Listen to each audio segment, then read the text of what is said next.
बोलो श्री कृष्ण भगवान जी की जय। गीता जी का 18वां अध्याय।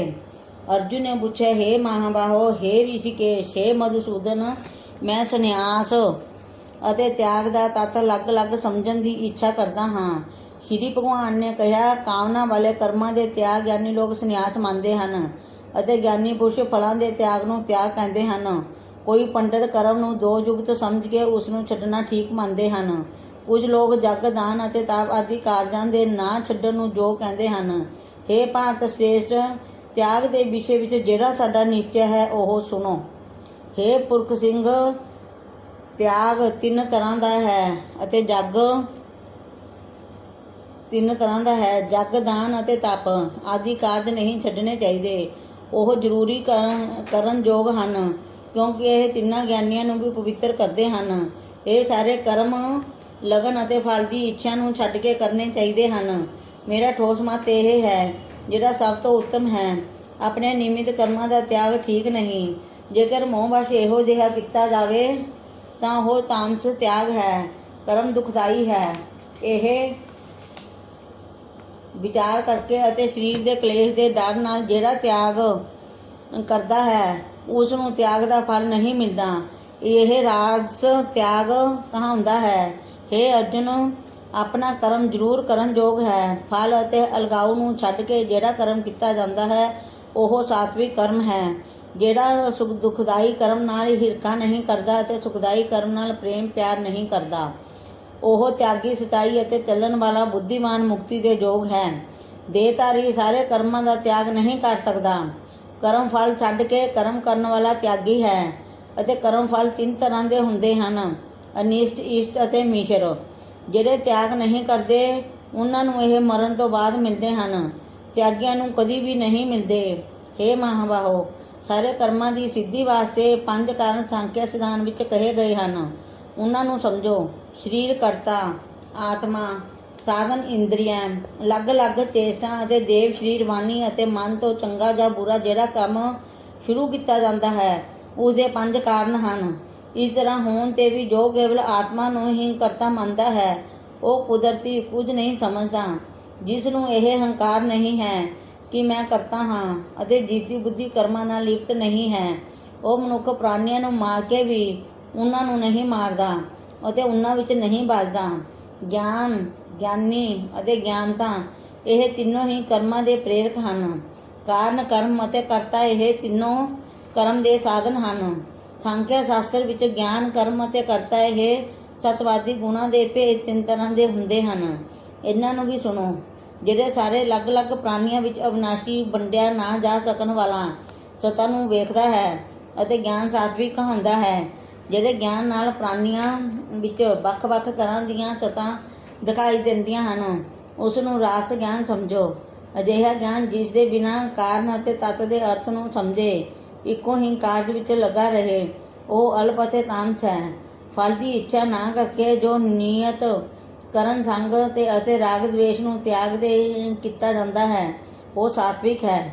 ਜਿਹੜਾ ਫਲ ਦੀ ਇੱਛਾ ਨਾਲ ਅਤੇ ਹੰਕਾਰ ਨਾਲ ਬੜੇ ਯਤਨ ਨਾਲ ਕੀਤਾ ਜਾਂਦਾ ਹੈ ਉਹ ਕਰਮ ਰਾਸ ਹੈ। ਜਿਹੜਾ ਕਰਮ ਦਾ ਨਤੀਜਾ, ਧਨ ਦਾ ਖਰਚ, ਦੂਜੇ ਦਾ ਦੁੱਖ, ਆਪਣਾ ਪੁਰਸ਼ਾਰਥ ਨਾ ਵੇਖ ਕੇ ਮੋਹ ਦੇ ਵਸ਼ ਵਿੱਚ ਕੀਤਾ ਜਾਂਦਾ ਹੈ ਉਹ ਤਾਮਸ ਕਰਮ ਕਹਾਉਂਦਾ ਹੈ। ਸੰਗ ਤੋਂ ਰਹਿਤ, ਹੰਕਾਰ, ਧੀਰਜ ਅਤੇ ਉਤਸ਼ਾਹ ਨਾਲ ਮਿਲੀ ਹੋਈ ਸਿੱਧੀ ਅਤੇ ਅਸਿੱਧੀ ਵਿੱਚ ਜਿਹੜਾ ਇੱਕੋ ਜਿਹਾ ਰਹਿੰਦਾ ਹੈ ਉਹ ਸਾਤਵਿਕ ਕਰਤਾ ਹੈ।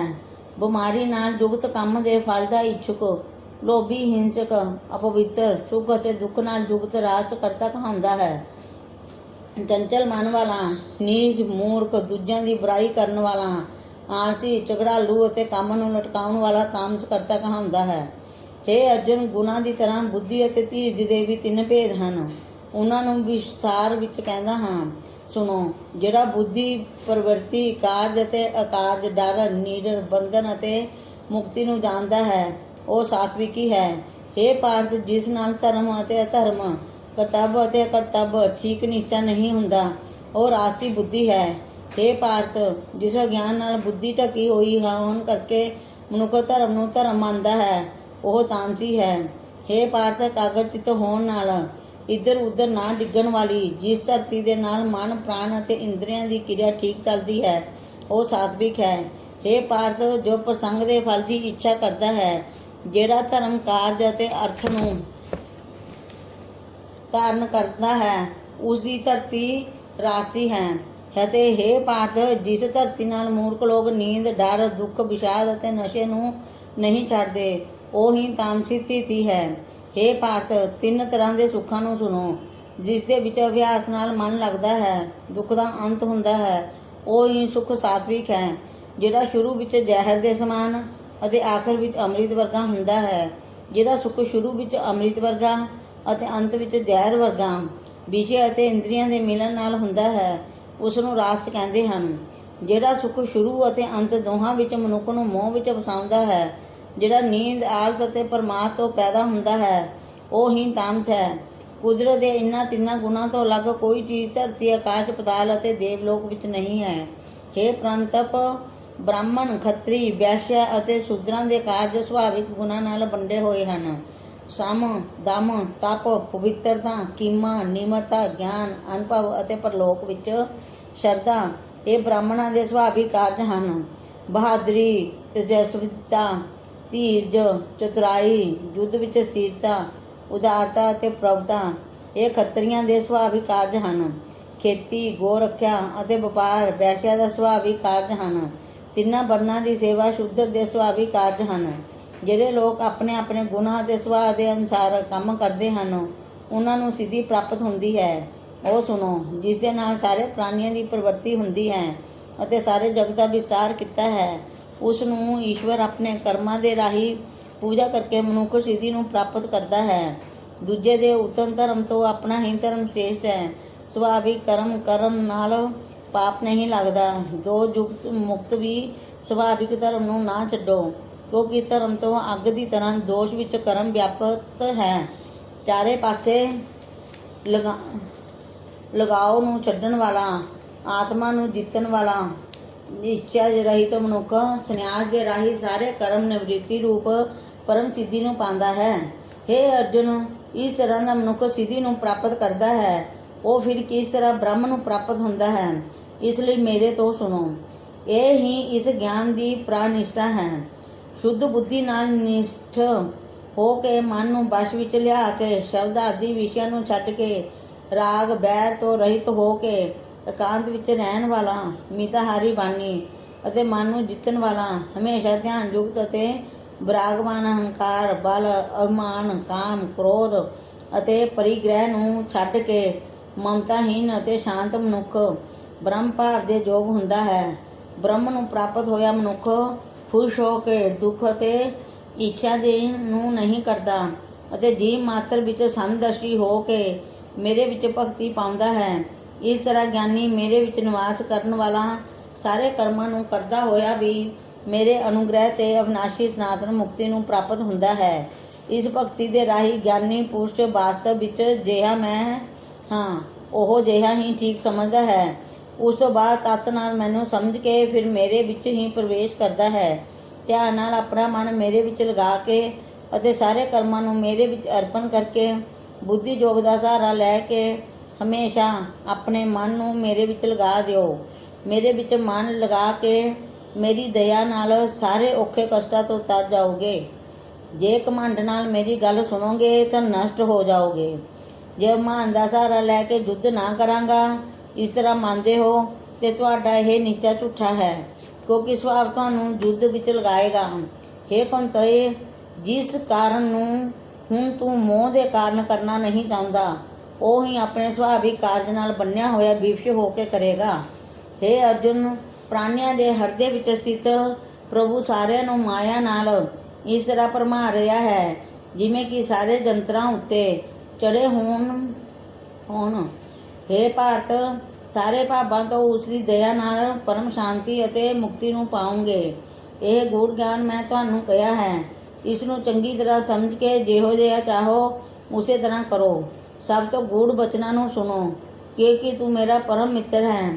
ਇਸ ਲਈ ਤੇਰੇ ਭਲੇ ਲਈ ਕਹਾਂਗਾ, ਮੇਰੇ ਵਿੱਚ ਮਨ ਲਗਾਓ, ਮੇਰੇ ਭਗਤ ਬਣੋ, ਮੇਰਾ ਜਗ ਅਤੇ ਮੈਨੂੰ ਹੀ ਨਮਸਕਾਰ ਕਰੋ। ਇਸ ਤਰ੍ਹਾਂ ਮੈਨੂੰ ਪਾਉਂਗੇ। ਇਹ ਮੈਂ ਸੱਚੀ ਪ੍ਰਤਿੱਗਿਆ ਕਰਦਾ ਹਾਂ, ਕਿਉਂਕਿ ਤੂੰ ਮੇਰਾ ਮਿੱਤਰ ਹੈ। ਸਾਰੇ ਧਰਮਾਂ ਨੂੰ ਛੱਡ ਕੇ ਕੇਵਲ ਮੇਰੀ ਸ਼ਰਨ ਵਿੱਚ ਆਓ। ਮੈਂ ਤੁਹਾਨੂੰ ਸਾਰੇ ਪਾਪਾਂ ਤੋਂ ਛੁਡਾ ਦੇਵਾਂਗਾ। ਸੋਚ ਨਾ ਕਰੋ। ਇਹ ਮੇਰਾ ਭੇਦ ਇਹੋ ਜਿਹੇ ਮਨੁੱਖਾਂ ਨੂੰ ਜਿਹੜਾ ਤਪ ਨਾ ਕਰਦਾ ਹੋਵੇ, ਮੇਰਾ ਭਗਤ ਨਾ ਹੋਵੇ, ਸੇਵਕ ਨਾ ਹੋਵੇ ਅਤੇ ਮੇਰਾ ਨਿੰਦਕ ਹੋਵੇ, ਕਦੀ ਵੀ ਨਹੀਂ ਕਹਿਣਾ ਚਾਹੀਦਾ। ਜਿਹੜਾ ਇਸ ਤਰ੍ਹਾਂ ਦੇ ਗੁਪਤ ਗਿਆਨ ਨੂੰ ਮੇਰੇ ਭਗਤਾਂ ਵਿੱਚ ਪ੍ਰਗਟ ਕਰੇਗਾ, ਉਹ ਮੇਰੀ ਪਰਮ ਭਗਤੀ ਨੂੰ ਪਾ ਕੇ ਅੰਤ ਵਿੱਚ ਸੱਚਮੁੱਚ ਹੀ ਮੇਰੇ ਵਿੱਚ ਲੀਨ ਹੋ ਜਾਏਗਾ। ਇਸ ਤੋਂ ਜ਼ਿਆਦਾ ਮੇਰੇ ਲਈ ਪਿਆਰਾ ਕਾਰਜ ਕਰਨ ਵਾਲਾ ਮਨੁੱਖਾਂ ਵਿੱਚੋਂ ਦੂਜਾ ਕੋਈ ਨਹੀਂ ਅਤੇ ਉਸ ਤੋਂ ਵੱਧ ਕੇ ਮੈਨੂੰ ਕੋਈ ਪਿਆਰਾ ਵੀ ਨਾ ਹੋਵੇਗਾ। ਸਾਡੇ ਇਸ ਧਰਮ ਸਵਾਰ ਨੂੰ ਜੋ ਕੋਈ ਪੜ੍ਹੇਗਾ, ਮੈਂ ਸਮਝਾਂਗਾ ਕਿ ਉਸ ਨੇ ਗਿਆਨ ਜੱਗ ਦੇ ਨਾਲ ਮੇਰੀ ਪੂਜਾ ਕੀਤੀ ਹੈ। ਜੋ ਸ਼ਰਧਾਵਾਨ ਮਨੁੱਖ ਦੋਸ਼ ਲੱਭੇ ਬਿਨਾਂ ਇਸ ਨੂੰ ਮੰਨੇਗਾ, ਉਹ ਵੀ ਮੁਕਤ ਹੋ ਕੇ ਪੁੰਨ ਆਤਮਾ ਨੂੰ ਮਿਲਣ ਵਾਲੇ ਸ਼ੁਭ ਲੋਕਾਂ ਨੂੰ ਪ੍ਰਾਪਤ ਹੋਏਗਾ। ਹੇ ਪਾਰਥ, ਤੂੰ ਕਾਗਰ ਚਿੱਤ ਨਾਲ ਮੇਰੇ ਕਹੇ ਹੋਏ ਇਸ ਉਪਦੇਸ਼ ਨੂੰ ਸੁਣਿਆ ਜਾਂ ਨਹੀਂ? ਹੇ ਧਨੰਜੈ, ਤੁਹਾਡਾ ਗਿਆਨ ਤੋਂ ਉਤਪੰਨ ਹੋਇਆ ਮੋਹ ਨਸ਼ਟ ਹੋ ਗਿਆ ਜਾਂ ਨਹੀਂ? ਅਰਜੁਨ ਨੇ ਕਿਹਾ, ਹੇ ਪ੍ਰਭੂ, ਤੁਹਾਡੀ ਕਿਰਪਾ ਨਾਲ ਮੇਰਾ ਮੋਹ ਨਸ਼ਟ ਹੋ ਗਿਆ ਅਤੇ ਸਮ੍ਰਿਤੀ ਪ੍ਰਾਪਤ ਹੋਈ। ਬਿਨਾਂ ਕਿਸੇ ਸ਼ੱਕ ਦੇ ਮੈਂ ਤੁਹਾਡੀ ਆਗਿਆ ਵਿੱਚ ਸਥਿਤ ਹਾਂ ਅਤੇ ਜਿਹੋ ਜਿਹਾ ਤੁਸੀਂ ਕਿਹਾ ਹੈ ਉਹੋ ਜਿਹਾ ਹੀ ਕਰਾਂਗਾ।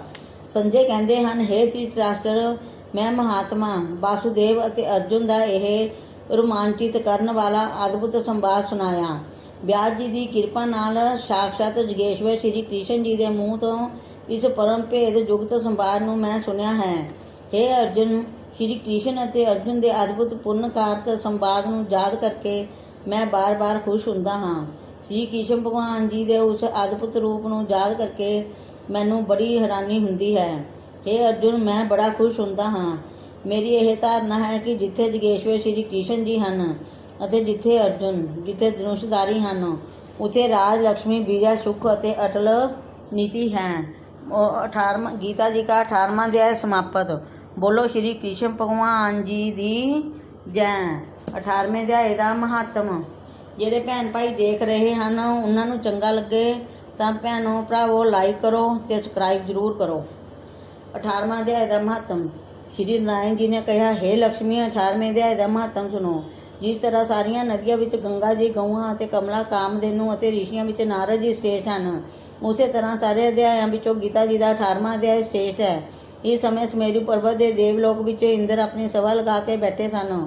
ਉਰਵਸ਼ੀ ਨਾਚ ਕਰ ਰਹੀ ਸੀ। ਇੰਦਰ ਦੇਵਤਾ ਬੜੀ ਪ੍ਰਸੰਨਤਾ ਵਿੱਚ ਬੈਠੇ ਹੋਏ ਸੀ। ਇਹਨੇ ਵੀ ਇੱਕ ਚਤੁਰਭੁਜ ਰੂਪ ਨੂੰ ਪਾਸੇ ਲੈ ਆਏ। ਇੰਦਰ ਨੂੰ ਸਭ ਦੇਵਤਿਆਂ ਦੇ ਸਾਹਮਣੇ ਕਿਹਾ, ਤੂੰ ਇੱਥੇ ਇਸ ਨੂੰ ਬੈਠਣ ਦੇ। ਇਹ ਸੁਣ ਕੇ ਇੰਦਰ ਸਹਿ ਨਾ ਸਕਿਆ। ਉਸਨੇ ਤੇਜਸਵੀ ਨੂੰ ਬਿਠਾ ਦਿੱਤਾ। ਪਰ ਇੰਦਰ ਨੇ ਆਪਣੇ ਗੁਰੂ ਬ੍ਰਹਸਪਤੀ ਜੀ ਤੋਂ ਪੁੱਛਿਆ, ਗੁਰੂ ਜੀ, ਤੁਸੀਂ ਤਿੰਨਾਂ ਲੋਕਾਂ ਨੂੰ ਵੇਖਣ ਵਾਲੇ ਹੋ। ਵੇਖੋ, ਇਸ ਨੇ ਅਜਿਹਾ ਪੁੰਨ ਕੀਤਾ ਹੈ ਜਿਸ ਦੇ ਨਾਲ ਇਹ ਇੰਦਰ ਦੇ ਆਸਣ ਦਾ ਅਧਿਕਾਰੀ ਹੋਇਆ ਹੈ। ਮੇਰੇ ਖਿਆਲ ਵਿੱਚ ਇਸ ਨੇ ਤੀਰਥ, ਵਰਤ, ਦਾਨ ਆਦਿ ਕੁਛ ਨਹੀਂ ਕੀਤਾ। ਸ਼ਿਵਾਲਿਆ ਅਤੇ ਠਾਕਰਾਂ ਦਾ ਮੰਦਿਰ ਵੀ ਨਹੀਂ ਬਣਵਾਇਆ ਅਤੇ ਤਲਾਅ ਵੀ ਨਹੀਂ ਬਣਵਾਇਆ। ਇਹੋ ਗੱਲ ਬ੍ਰਹਸਪਤੀ ਜੀ ਨੇ ਭਗਵਾਨ ਜੀ ਨੂੰ ਕਹੀ ਤਾਂ ਪ੍ਰਭੂ ਨੇ ਬ੍ਰਹਸਪਤੀ ਜੀ ਨੂੰ ਕਿਹਾ, ਇਸ ਦੇ ਮਨ ਵਿੱਚ ਭੋਗਾਂ ਦੀ ਵਾਸਨਾ ਸੀ। ਪਰ ਇਹ ਗੀਤਾ ਜੀ ਦੇ 18ਵੇਂ ਅਧਿਆਏ। बोलो श्री कृष्ण भगवान जी की जय। गीता जी का 18वां अध्याय। अर्जुन ने पूछा, हे महाबाहो, हे ऋषिकेश, हे मधुसूदन, मैं संन्यास ਅਤੇ ਤਿਆਗ ਦਾ ਤੱਤ ਅਲੱਗ-ਅਲੱਗ ਸਮਝਣ ਦੀ ਇੱਛਾ ਕਰਦਾ ਹਾਂ। ਸ਼੍ਰੀ ਭਗਵਾਨ ਨੇ